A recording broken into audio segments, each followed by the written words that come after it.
조선과 청은 한 가지 공통점이 있습니다.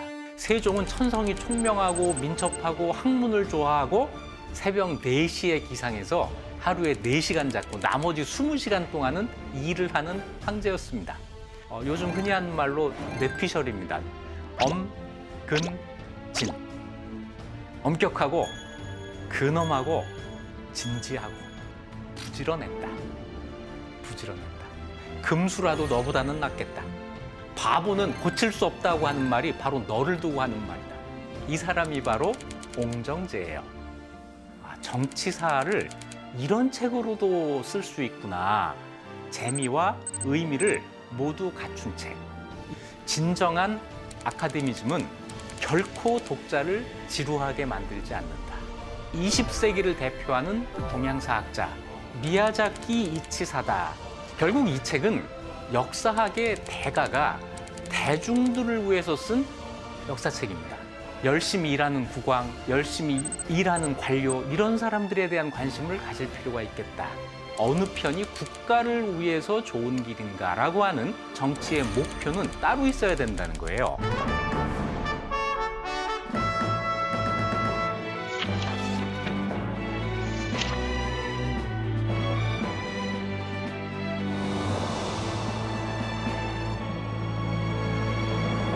안녕하세요. 이익주입니다.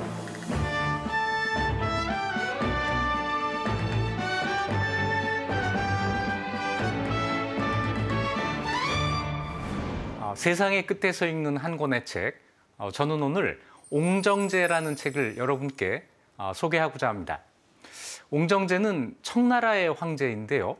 옹정제, 청나라, 우리에게 좀 생소한 대상들이죠.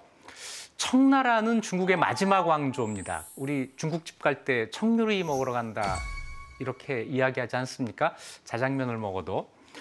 그런데 역사 속에서 청나라는 우리와 관계가 좋지 않았습니다. 특히 남한산성에서의 그 비극.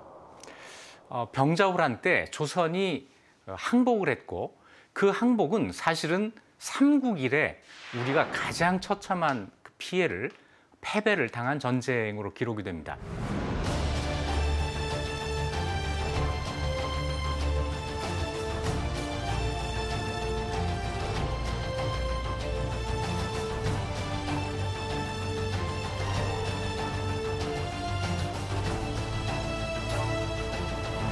국왕이 직접 나가서 항복을 했다. 3배 구고두례를 행했다. 이런 일이 있었죠. 바로 그 청나라입니다. 그것 때문에 지금 우리도 부글부글 하는데요. 그 당시 조선 사람들은 청나라에 대해서 우리가 반드시 복수를 하겠다. 이런 생각을 가지고 몇백 년을 살았습니다. 바로 그런 나라입니다. 1616년에 누르하치가 후금을 건국한 데서부터 이 나라의 역사가 시작이 됩니다. 그리고 1636년에 두 번째 황제 홍타이지가 청으로 나라 이름을 고칩니다. 바로 그 해에 병자호란이 일어나죠. 17세기 후반부터 18세기까지 150년에 걸쳐서 전성기를 맞이합니다. 우리 조선으로 보면은 언제냐면 효현, 숙경, 영정 이런 왕들이 있을 때입니다. 강건성세라고 하는 말이 있습니다. 중국 역사에서 당나라 태종의 정관해치와 쌍벽을 이루는 중국 역사의 전성기를 가리키는 말인데요. 강은 강희제고 건은 걸륭제입니다. 강희제가 황제 자리에 있었던 시간이 무려 61년입니다. 걸륭제도 60년, 거의 61년, 60년과 114일 동안 황제 자리에 있습니다. 그런데 저 강희제와 걸륭제 사이에 짧은 황제가 한 사람 더 있습니다. 바로 오늘의 주인공 옹정제입니다. 강희제의 61년, 걸륭제의 60년 그 사이에 끼어 있는 옹정제 13년. 자, 이 13년 동안 사실은 그 두 장수 황제의 그늘에 끼어서 제대로 알려지지 않은 옹정제의 이야기가 오늘 소개될 주제가 되겠습니다. 이 책의 주인공 옹정제는 중국의 대표적인 독재군주였습니다. 독재군주. 독재 정치에 대한 저자의 관심이 이 책을 쓰게 한 것이죠.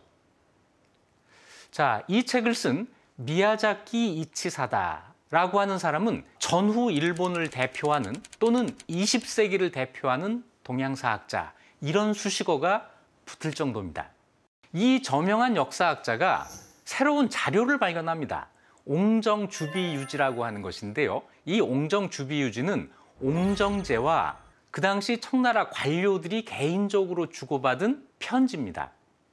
한 황제와 모두 232명의 관료가 서로 편지를 주고받았는데요.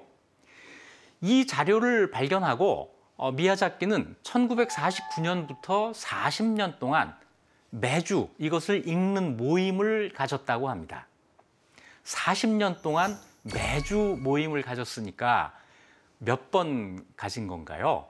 자, 이 엄청난 시간을 투입해서 옹정주비유지라고 하는 자료를 전부 읽고, 자, 이것을 해석을 하고, 이러면서 일본에서 옹정학이라고 하는 하나의 학문이 등장할 정도로 이건 대단히 충격적인 사건이었습니다. 미야자키가 뭐라고 했느냐면, 진정한 아카데미즘은 결코 독자를 지루하게 만들지 않는다. 결국 이 책은 역사학의 대가가 대중들을 위해서 쓴 역사책입니다. 그래서 이 책에는 정확한 사실 그리고 재미, 이 두 가지가 모두 들어가 있습니다. 다시 얘기해서 재미와 의미를 모두 갖춘 책, 이렇게 말씀드릴 수 있는데요. 이 책을 한국어로 출판한 것은 2001년입니다. 2013년까지 9쇄가 출판된 걸 보면 한국에서도 상당히 인기를 끌었다고 할 수가 있습니다.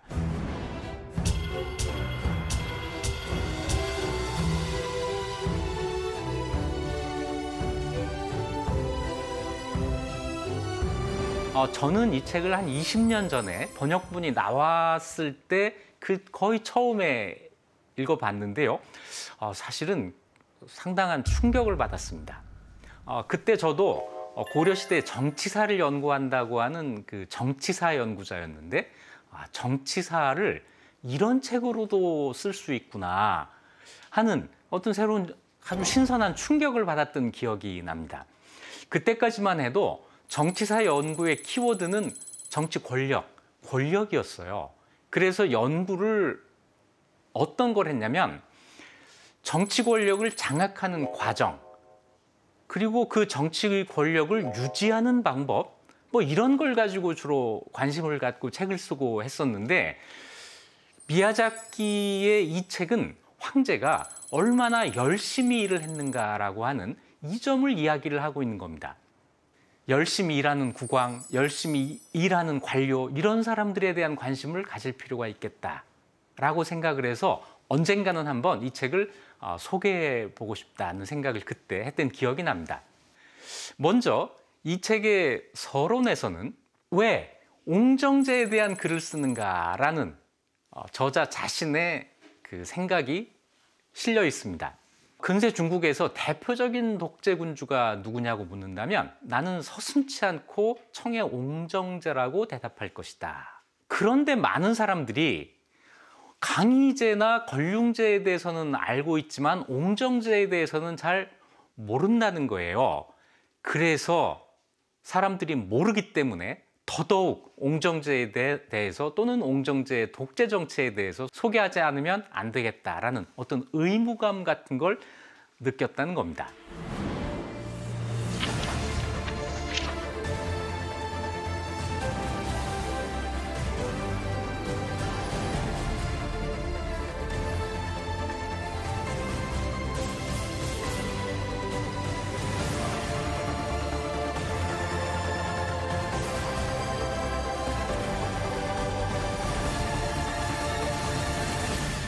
그래서 옹정제는 어떤 사람일까? 소박하고 순진하고 또 지기 싫어하고 이런 강한 만주인의 피가 흐르는 사람. 이게 이제 밑바탕에 깔려 있다는 거예요. 여기에 중국에 들어와서 살다 보니까 내가 강한 인간이 되고 싶다는 염원 아래에서 끊임없이 자기가 수양을 쌓아가면서 조심에 조심을 거듭한 끝에 아주 엄청나게 견고한 성격의 인간으로 태어나게 된다는 거죠. 저도 미야자키의 이 책을 읽으면서 옹정제의 그 이미지를 세 글자로 정리를 하게 됐습니다. 엄근진. 엄격하고 근엄하고 진지하고. 자, 이런 황제가 13년 동안 청나라를 지배했던 것이죠. 본문으로 들어가 보겠습니다. 1장은 고뇌하는 노황제라고 하는 제목이 붙어 있습니다. 여기에서 고뇌하는 노황제는 옹정제의 아버지 강희제입니다. 강희제에게는 그 황제 자리를 물려줄 수 있는 그 자격이 있는 아들이 무려 35명이 있었습니다. 강희제뿐 아니라 중국의 모든 황제들은 이 암투를 방지하고 혼란을 미리 막기 위해서 후계자를 미리 정해놓는 제도를 만들어요. 이게 이제 황태자 제도라고 하는 건데, 강희제는 서둘러서 자기의 둘째 아들, 그러니까 이약어가 되겠죠. 이약어를 자기의 후계자로 일찌감치 지명을 합니다. 아들이 2살 때 황태자로 책봉을 했다는 거예요. 자, 2살짜리가 능력이 있을지 없을지 알 수가 없잖아요. 아까 강희제가 61년 동안 황제 위에 있었다고 했으니까 이 황태자가 몇 년 동안 황태자여야 되죠?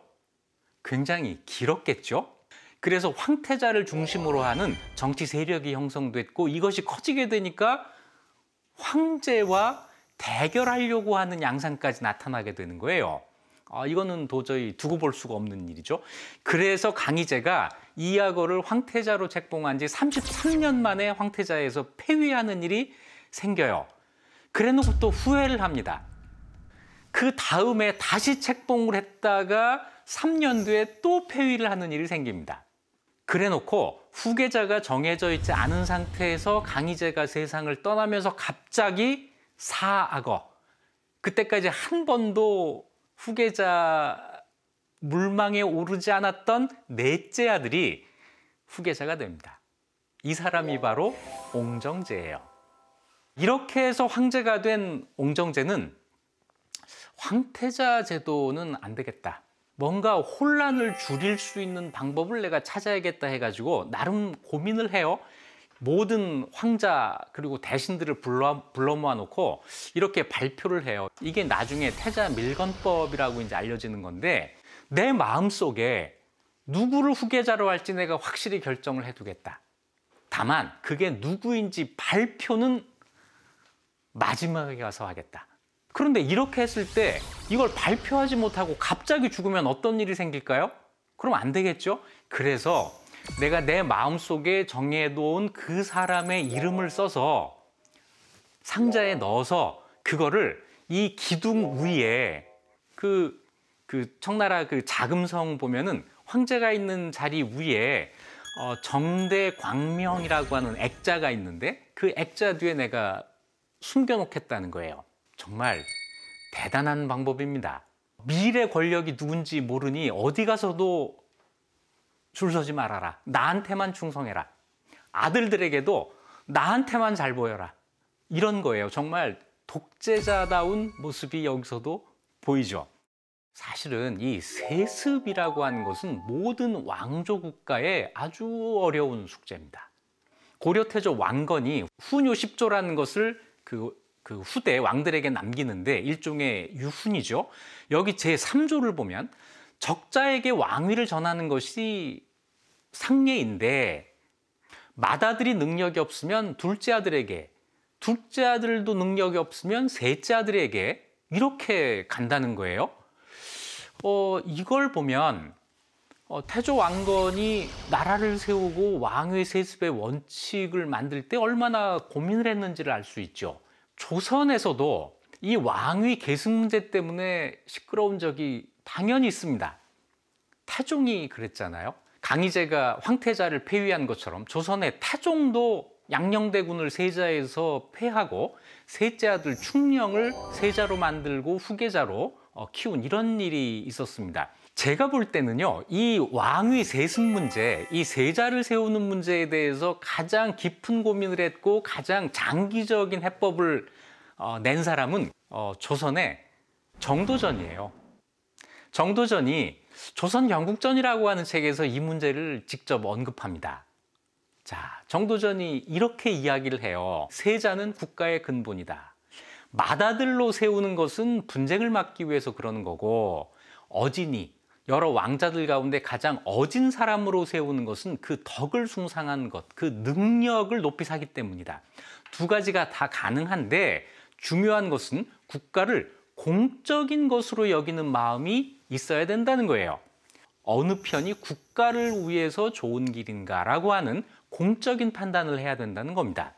자, 이것이 대원칙인데 현실적으로는 어떤 방법을 제안하느냐면 처음부터 아주 훌륭한 왕이 그냥 저절로 생기는 걸 바라지 말고 어떤 사람을 원칙에 따라서 왕을 만들어 놓으면 이 사람을 계속 좋은 왕이 되도록 만들면 되는 게 아니냐라는 생각이에요.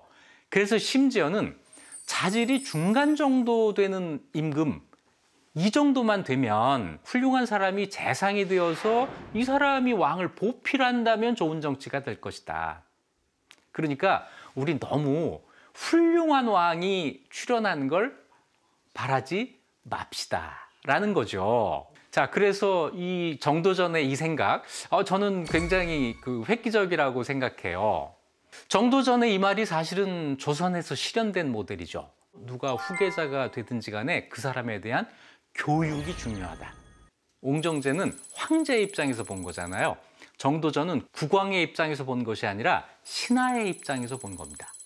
이 점이 다르죠.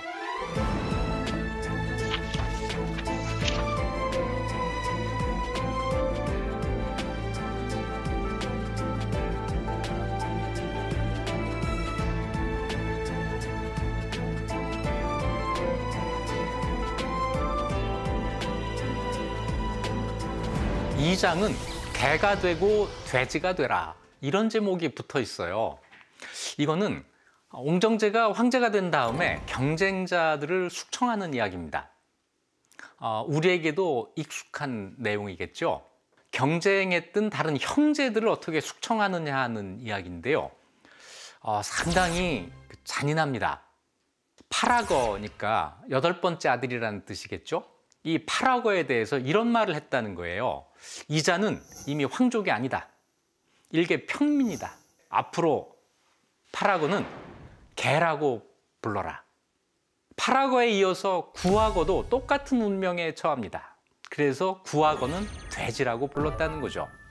자기 형제를 개, 돼지로 만들어 가면서 숙청하고 심한 경우에는 죽음에 이르게 하는 이런 잔인한 모습이 보이는데요.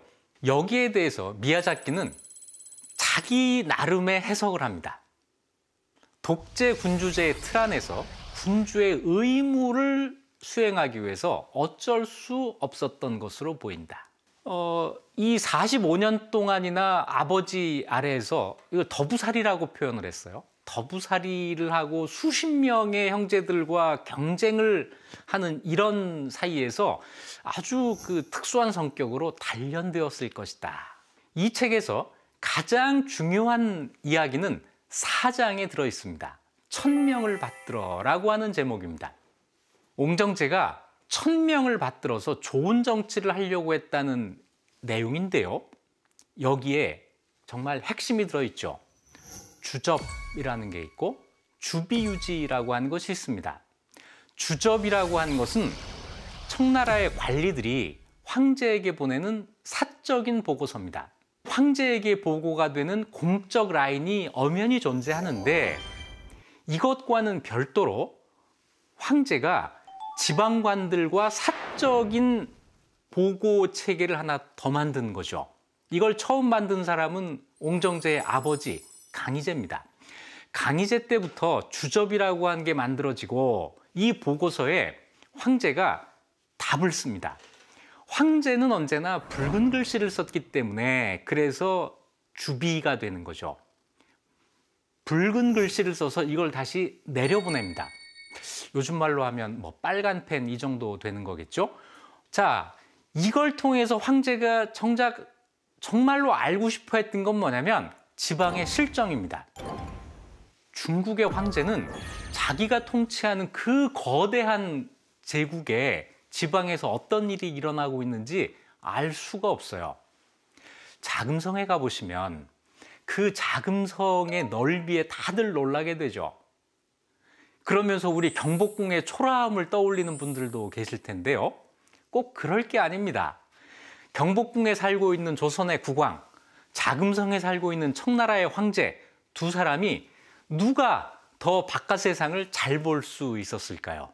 청나라 황제들은 웬만한 노력을 하지 않으면 자금성 바깥 세상을 볼 수가 없었어요. 조선의 국왕은 경복궁 담이 높지 않았으니까 아마 키발을 하면은 바깥을 볼 수 있었겠죠. 자기가 통치하는 나라를 보지 않고 통치한다? 눈 감고 정치를 하는 것 같겠죠? 그래서 전통적으로 중국의 황제들이 자기가 통치하는 땅을 다 볼 수 없을 때 하는 방법이 뭐냐면 밀정을 이용하는 겁니다. 지방관들을 전부 파견해서 통치를 하지만 이 지방관들이 어떤 일을 어떻게 하고 있는지를 잘 볼 수가 없단 말이에요. 그때 밀정을 파견해요. 바로 환관들이었습니다. 그런데 환관이나 밀정을 사용하는 정치에는 큰 함정 하나가 있어요. 그게 뭐냐면 이 환관들이 황제의 눈을 가린다는 거죠. 환관들이 황제를 속이고 자기들이 권력을 장악하는 것을 막을 방법이 없습니다. 대단히 총명한 군주가 아니라면 이게 불가능하다는 거예요. 그래서 옹정제는 명나라가 망한 원인이 환관 때문이었다, 밀정 때문이었다, 이 사실을 아마 틀림없이 알고 있었을 겁니다. 그래서 그런 방법에 의존하지 않고 지방의 실태를 분명하게 파악할 수 있는 방법이 뭘까? 주기유지다라는 거예요. 지방 정치가 잘 운영되고 있는지, 관리가 근면한지 태만한지, 윗사람은 공평한지 불공평한지, 또 아랫사람 중에 누가 뛰어나고 누가 모자란 사람인지, 군대 규율은 어떤지 이거 전부 보고해라. 이건 나한테 전부 보고하라는 거예요. 그뿐만이 아니고 뭔가 특이한 말이 귀에 들어오면 다 보고해라. 증거가 없어도 좋다. 증거를 찾느라고 괜히 시간을 허비하지 말고 그대로 보고해라. 다만 확실한 증거가 없을 때에는 이것은 증거가 없는 일입니다 라고 해서 나한테 보고해라. 이거 공식 문서가 아니니까 열심히 잘 쓰려고 할 필요 없다. 거칠의 예의범절, 괜히 그 앞에다가 나에 대해서 성인이니 뭐 이런 말 하지 말아라. 어떻게 해도 나는 다 읽을 것이고 그것이 사실이라면 나는 어떻게 해서든지 거기에 답을 할 것이다 라고 하는 이야기를 그 지방관들에게 하는 거예요. 자, 이제 이래서 막 올라옵니다. 이걸 보고 붉은 글씨로 답장을 보내잖아요. 옹정제의 대답입니다. 이렇게 하찮은 것만 보고하는 걸 보니 반드시 보고해야 할 중대한 사안을 감추고 있는 것이 틀림없다. 제대로 해, 이런 거죠. 더한 말도 있습니다. 이런 바보 같은 의견을 잘도 내놓는구나. 그나마 서간문으로 왔기에 망정이지 만일 정부를 통해 공문으로 제출된 거라면 너는 큰 벌을 받았을 판이다. 더 심한 말도 있어요. 바보는 고칠 수 없다고 하는 말이 바로 너를 두고 하는 말이다. 더 들어갑니다. 금수라도 너보다는 낫겠다. 양심을 뭉개버리고 수치를 수치로 여기지 않는 소인배, 은혜도 모르고 의리도 모르는 잘못 둔갑한 늙은 너구리, 국가의 법규를 무너뜨리는 게 내가 한 일이야. 정말 신랄하죠? 막 이런 대답이 오는 거예요. 야, 이런 답이 오면은 이걸 보낸 사람은 정말 모골이 소면할 거예요. 그런데 이런 대답을 했다는 것은 처벌하지 않는다고 하는 뜻이기도 해요. 제대로 해라, 이런 이야기죠. 만일 처벌할 거라면 이런 대답을 하지 않고 그냥 처벌을 했을 테니까요. 그런데 칭찬도 아끼지 않아요. 경의 보고는 꽤 길기는 하지만 변명할 필요는 없다. 아무리 길어도 이처럼 유익한 보고라면 읽는 것이 즐겁다. 수천 자의 긴 보고문이라도 길다고 해서 끝까지 읽지 않는 적은 한 번도 없었다. 그러다 보니 옹정제가 얼마나 바쁘게 살고 얼마나 시간이 없었을까 상상이 가시죠? 옹정제의 하루, 새벽 4시에 기상해서 12시쯤 잤다는 거예요. 하루에 4시간 잤고 나머지 20시간 동안은 일을 하는 황제였습니다. 자, 새벽 4시 기상. 매일 아침 일어나서 선대의 역사, 실록을 읽고 선대 제왕들의 명령이 적혀 있는 여러 문서들을 읽어요. 이걸 한 권씩을 다 읽은 다음에 7시까지는 아침 식사를 끝내고 이때부터 대신들과 만나서 정사를 논의를 합니다. 그리고 특별히 아련을 청하는 자, 누가 황제를 아련을 하는 사람이 있으면 이 사람들을 계속 만나는데 이 만남이 되게 오후까지 계속됐다는 거죠. 그리고 틈틈이 학자들을 만나서 공부를 해요. 그리고 이제 저녁 7, 8시쯤 다른 사람들은 잘 시간에 이때부터 이제 이 주접을 읽기 시작합니다. 밤 시간에는 지방관들이 보내온 주접을 꺼내 읽고 답장, 유지를 쓰느라 바빴다.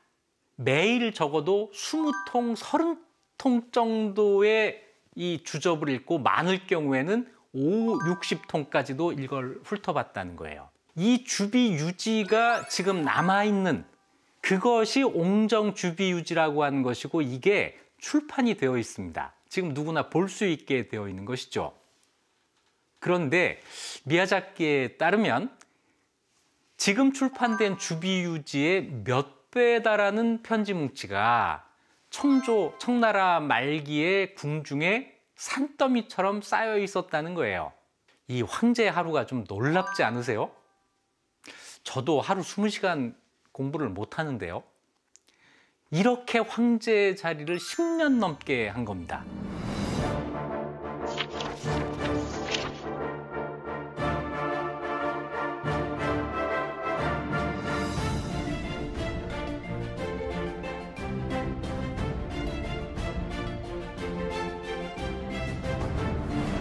온 힘을 다해 빈틈없이 정치에 몰두한 옹정제의 진지함에는 참으로 머리가 숙여진다.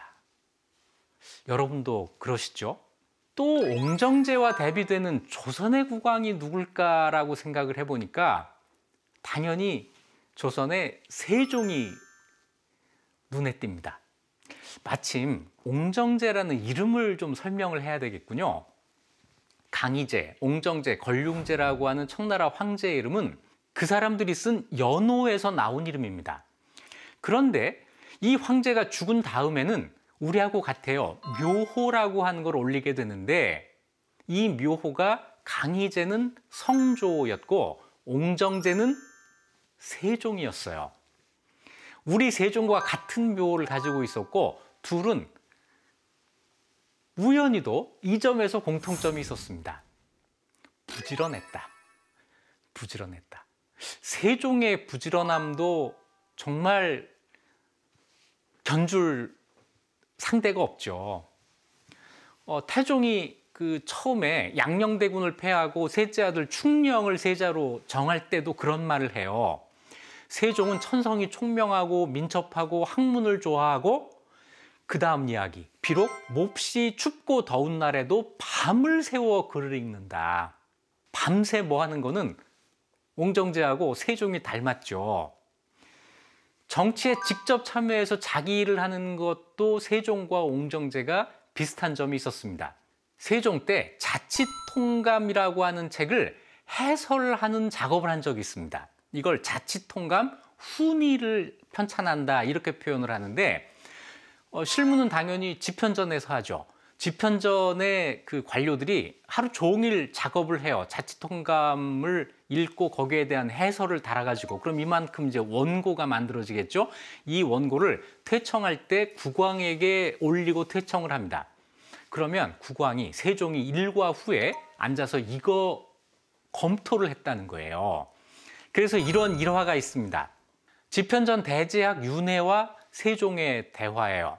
세종이 저녁마다 이 원고의 잘못된 것을 교정하기를 혹은 밤중에 이르도록 했다. 그러니까 밤새 이 원고를 교정했다는 거예요. 그러면서 하는 말이 요즘 내가 이 글을 봄으로 인해서 잠이 아주 줄어들고 독서하는 것이 유익한 것을 알겠다. 이건 내가 정말 재밌게 이걸 보고 있다. 이런 이야기를 해요. 그랬더니 집현전의 학사들이 너무 힘들죠. 그때그때 한 작업을 왕이 전부 검토를 하고 있으니 하루도 뭐랄까 좀 소홀히 할 수가 없잖아요. 그래서 윤회가 이런 말을 합니다. 밤에 가는 글씨를 보면 눈병이 나실까 걱정이 됩니다. 그러니까 밤에 좀 하지 말아주세요. 이런 말을 해요. 그러니까 세종이 말하기를 경의 말이 옳다. 내 조금 쉬겠다. 이랬다는 거죠. 다른 왕들이라면 이걸 해라 하고 그 결과가 나오면 그걸 자기의 업적으로 삼았을 텐데 세종은 자기가 직접 뛰어들어서 그 일을 한 겁니다. 그래서 훈민정음이 창제된 것을 기록한 실록의 기사가 이래요. 세종 25년 12월 달, 이 달에 임금께서 친히 언문 28자를 지으셨다. 이렇게 돼 있거든요. 그래서 다른 왕들과는 다르게 한글을 직접 세종이 만들었구나 라고 우리가 인정을 하게 되는 거죠. 왕의 부지런함이라고 하는 것은 조선시대 내내 굉장히 강조된 것이었습니다. 조선을 건국한 다음에 경복궁을 짓고 이 경복궁의 전각의 이름을 다룰 때 이걸 정도전이 그 일을 했잖아요. 정전에다가 근정전이라고 한 이름을 붙였습니다. 근, 부지런하다. 정치에 부지런하다. 이런 뜻이 근정이라고 하는 말이죠. 정도전은 임금이 하루도 부지런하지 않을 수가 있겠습니까? 임금은 부지런해야 합니다. 그러나 임금이 부지런해야 한다는 것만 알고 왜 부지런해야 되는지를 알지 못하면 그 부지런함이 번잡하고 까다로운 데 흐르고 말 것입니다. 그러니까 아랫사람들만 힘들게 하고 아무런 좋은 결과가 없는 이런 헛된 부지런함이 된다는 거죠. 따라서 어디에 부지런해야 되느냐? 정도전의 부지런함, 근정은 뭐냐면 어진이를 구하는 데 부지런한 것. 이거예요. 왕이 직접 뭘 하려고 하지 말고 옹정제에게 이야기한다면 황제가 직접 부지런하게 뭘 하려고 하지 말고 어진 사람을 부지런히 구해서 그 사람에게 정치를 일임해야 되는 거다. 굉장히 다르죠? 조선은 어진 사람을 구하는 데 부지런한 그 왕을 그렇게 구해진 어진 사람이 계속 가르치는 제도를 만들려고 했어요. 그게 경연이라고 하는 겁니다. 경연은 국왕이 학문을 배우고 그 자리에서 국정을 같이 의논하는 자리였어요. 군주도 수신해야 된다. 사실은 이것이 왕권을 제약할 수 있는 방법으로 활용이 된 겁니다. 그래서 왕권의 제약을 받기 싫어했던 세조나 정조 같은 왕들은 이 경연을 이런 식으로 이용하지를 않았어요. 이 경연을 가장 열심히 한 국왕 누구냐면 조선의 성종입니다. 성종은 왕위에 25년 동안 있었는데 매일 3번 경연을 했다고 해요. 아침 먹고 조강, 점심 먹고 주강, 저녁 전에 석강. 3번씩 경연에 참석한 공부를 아주 열심히 하는 부지런한 국왕. 성종이죠. 율곡은 국왕이 공부하는 성학에 대해서 자기의 생각을 정리를 했죠. 국왕이 뜻을 세워서 공부를 하고 그 다음에 뭘 하죠? 구현, 어진 사람을 구하고 그 다음 단계는 뭐냐면 정치를 위임해야 된다라고 하는 거예요. 정도전이나 또는 율곡 같은 사람이 옹정제를 봤으면 옳지 않아 이렇게 이야기를 했을 겁니다. 두 나라의 아주 본질적인 차이가 느껴지세요? 5장은 총독 3인방이라고 하는 제목입니다. 여기에는 옹정제의 인재 등용하기가 내용으로 나옵니다. 군주가 좋은 정치를 하겠다는 아주 선한 의지를 가지고 있을 때 이 군주의 의지가 백성들 한 사람 한 사람에게 미치기 위해서는 중간에 매개물이 있어야 된다는 거죠. 이 매개가 뭐냐면 관료들이에요.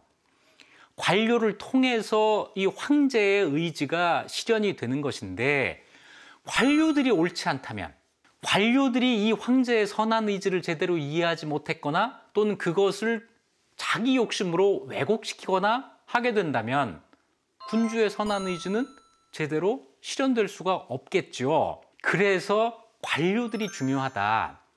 사실은 예나 지금이나 이거는 똑같은 이야기죠. 자, 어떻게 해서 인재를 찾고 이 사람을 쓸 것인가 하는 고민을 하게 되는데, 옹정제의 경우에는 총독 3인방 3사람을 예로 들어서 옹정제의 인재 찾기, 인재 쓰기에 대한 설명을 하고 있는 겁니다.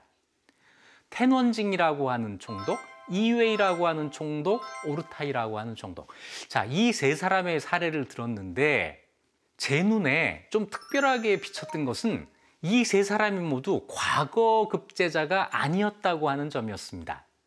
조선에서 업적을 남긴 관리들이 대체로 과거 급제자였다고 한 점 때문에 이것과 대비되어서 청나라의 훌륭한 그 관료들이 과거 급제자가 아니었다는 점이 제 눈에 띄게 된 건데요.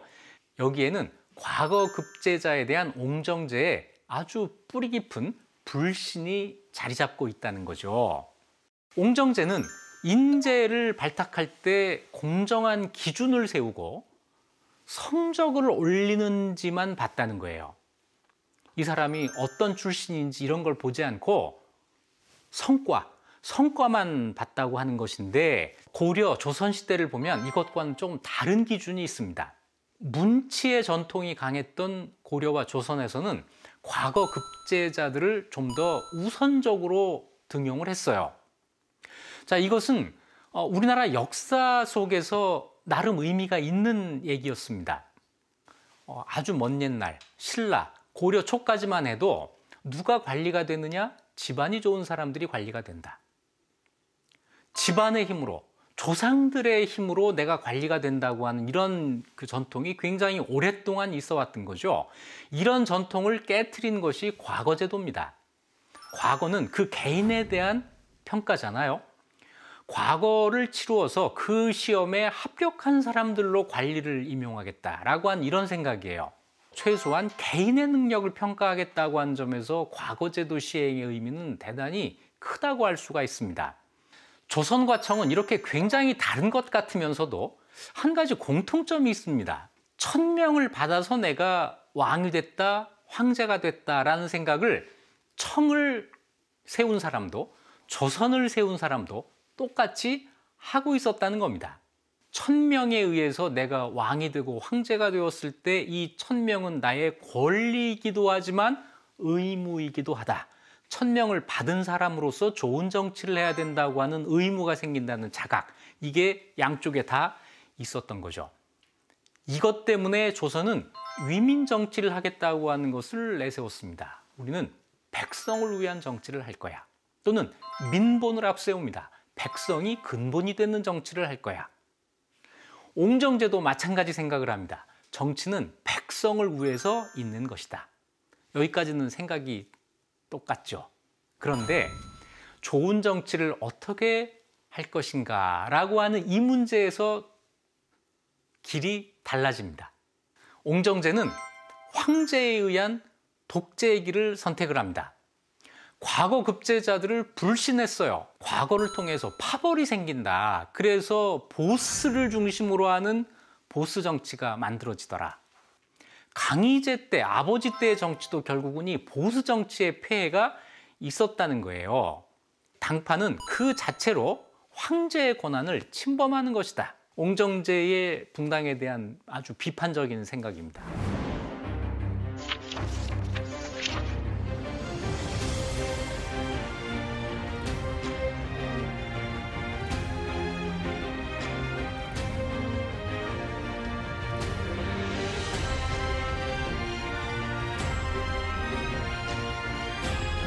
동인과 서인이라는 두 개의 붕당이 만들어졌을 때 둘 중에 하나는 옳고 하나는 그르다. 이게 아니고 두 개가 다 옳을 수 있다고 하는 복수진붕의 존재를 인정한다는 것. 이것이 조선의 독특한 붕당론이거든요. 이런 붕당론을 기반으로 해서 복수붕당의 공존을 전제로 하는 상호 경쟁이라는 조선의 붕당 정치가 운영이 되는 것이죠. 조선은 군주 독재를 거부하고 지배 신분에 속한 사람들이 폭넓게 정치에 참여할 수 있는 붕당 정치의 틀을 만들었습니다.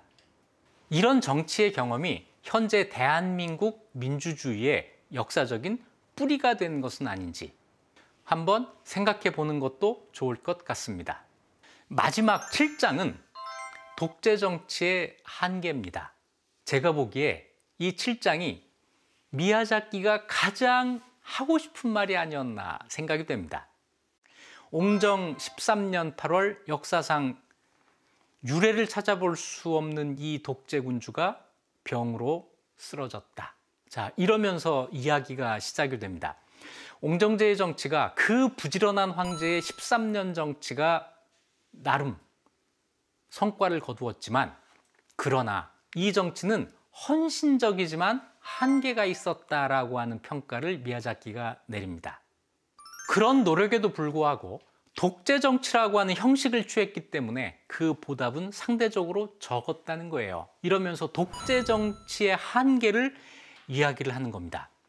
옹정제 같이 정치하려면 옹정제밖에 할 수 없다. 옹정제가 아니면 옹정제식 정치는 할 수가 없다라는 이야기입니다. 그런데 그 옹정제마저도 13년 이상 이걸 하기는 어려웠을 거라는 거예요. 옹정제 개인의 능력, 또 건강의 한계, 이런 것 때문이죠. 그리고 또 한 가지는 옹정제의 그 독재를 참고 견뎌야 하는 관료들과 자본가 계급의 인내에도 한계가 있다는 겁니다. 옹정제가 죽은 다음에 걸륭제가 즉위합니다. 걸륭제는 강건성세를 지속시킵니다. 무려 60년을 재위했고, 옹정제의 그 정치가 계속 이어지는 것처럼 보였어요. 하지만 내부적으로는 청조의 정책이 변경됩니다. 옹정제 같은 그런 엄격하고 근엄하고 진지한 정치가 아니라 풀어주는 정치, 관료들의 사욕을 어느 정도 인정해주고 자본가의 열망도 허락해주고 이들과 황실과 결탁을 하면서 느슨하게 정치를 해나가는 강희제 때의 정치가 다시 나타나게 된다는 거죠. 걸륭제 말기에 중국에 아주 유명한 부패 관리가 있습니다. 화신이라고 하는 사람인데, 걸륭제가 죽은 다음에 화신이 처벌을 받아요. 그때 화신의 집에서 찾아낸 재물이 청나라의 10년 세입과 맞먹는 정도였다고 합니다. 자, 그렇다면 이 옹정제의 13년, 고심에 찬 이 13년은 아무런 의미가 없는 것인가? 강희제의 정치가 걸륭제에게로 그대로 이어지는 그 중간 13년이 어떤 의미가 있는 것일까? 이 점에 대해서 미야자키는 이렇게 평가를 합니다. 무의미하지 않다. 강희 시대의 관대한 정치가 만일 옹정제가 없이 걸륭의 시대로 그대로 이어졌더라면 청나라는 과연 어떻게 되었을까? 걸륭제 때의 그 청의 융성이라고 하는 것이 결국에는 옹정제의 정치로부터 비롯된 것이라는 평가를 최종적으로 내립니다. 이런 평가는 미야자키만의 것은 아니에요. 많은 사람들이 이런 평가에 동의를 합니다. 13년의 재위 기간의 옹정제는 그야말로 쉴 틈도 없이 열심히 일했다. 그러면서 옹정제의 여러 업적 가운데 무엇보다 주목해야 될 것은 재정개혁이었다. 그는 강희 말년에 느슨했던 재정 시스템을 개혁하고 불필요한 지출을 억제해서 흑자 재정 구조를 정착시켰다. 이게 중요한 거죠. 그래서 걸륭제 시기 청나라가 구가한 번영은 옹정제가 이룩한 여러 개혁의 성과가 미천을 대주었기 때문에 비로소 가능하였다. 자, 이것이 청나라 역사에서 옹정제의 위상이 되겠죠. 마지막으로 미야자키는 옹정제의 독재 정치에 대해서 이렇게 평가합니다.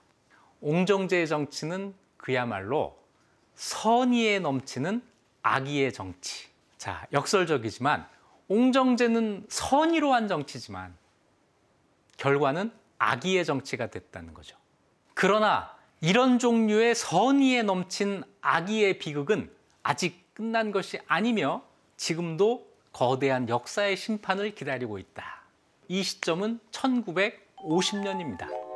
1949년에 중화인민공화국이 들어선 걸 보면서 옹정제와 같은 선의에 넘친 악의의 비극이 재현되지 않을까를 걱정하고 있었던 거죠. 미야자키는 이 책을 통해서 이 두 가지를 이야기하려고 했던 것으로 보입니다. 첫째는 독재자는 성실해야 된다. 이것이 독재 정치에 대한 미야자키의 생각이에요. 하지만 둘째, 성실해도 독재는 안 된다. 이 이야기를 이 책의 뒷부분에서 다시 하고 있죠. 여기까지는 미야자키가 1950년에 일본의 역사학자로서 한 사람의 일본인으로서 할 수 있는 생각이었다고 보입니다. 하지만 이 책을 읽는 여러분들은 21세기 한국인입니다. 우리 역사는 1948년에 정부가 수립된 이후 오랜 독재 기간을 거쳤고 아주 강렬한 민주화 운동의 경험을 가지고 있습니다. 그 성과로서 우리는 민주주의를 쟁취한 현대사를 가지고 있습니다. 이 기나긴 독재 정치 기간 동안에 우리 국민들이 터득한 하나의 진리가 있습니다. 절대 권력은 절대로 부패한다는 사실이죠. 이런 사실을 알고 있는 우리가 옹정제의 정치를 보았을 때는 1950년의 미야자키보다 훨씬 더 비판적으로 그 정치를 평가할 수 있을 것입니다. 이 책을 읽으면서 정치를 하는 사람은 자기의 권력에 상응하는 책임을 다해야 된다 라는 생각을 떨쳐버릴 수가 없었습니다. 정치는 권력을 잡기 위한 것이다 라고 생각하기 쉬운데 그런 게 아니라는 거죠. 권력은 정치를 하는 사람들이 자기가 할 일을 위한 하나의 수단에 불과한 것이다. 권력을 왜 잡는가? 그 권력을 가지고 무엇을 하려고 하는가 하는 그 정치의 목표는 따로 있어야 된다는 거예요. 꼭 너 커서 나중에 뭐가 될래? 대통령이요 라고 하는 그 아이한테 장하다 여기서 끝내지 말고 대통령이 돼서 무엇을 하려고 하는데 라는 걸 꼭 물어봐야 된다는 거죠. 대통령이 된다는 것, 그건 권력을 잡겠다는 이야기죠. 그 권력은 왜 잡는 건데? 여기까지 물어봐야 완성된 대답이 나오게 되는 겁니다.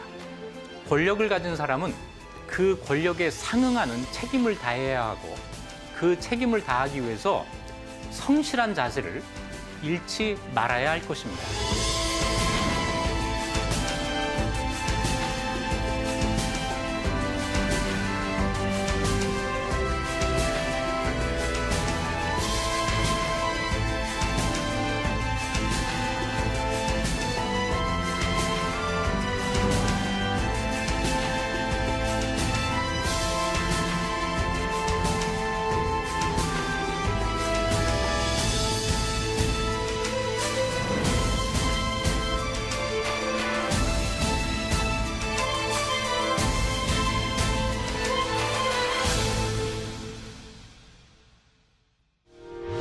의견 있는 경제 채널 SBS 비즈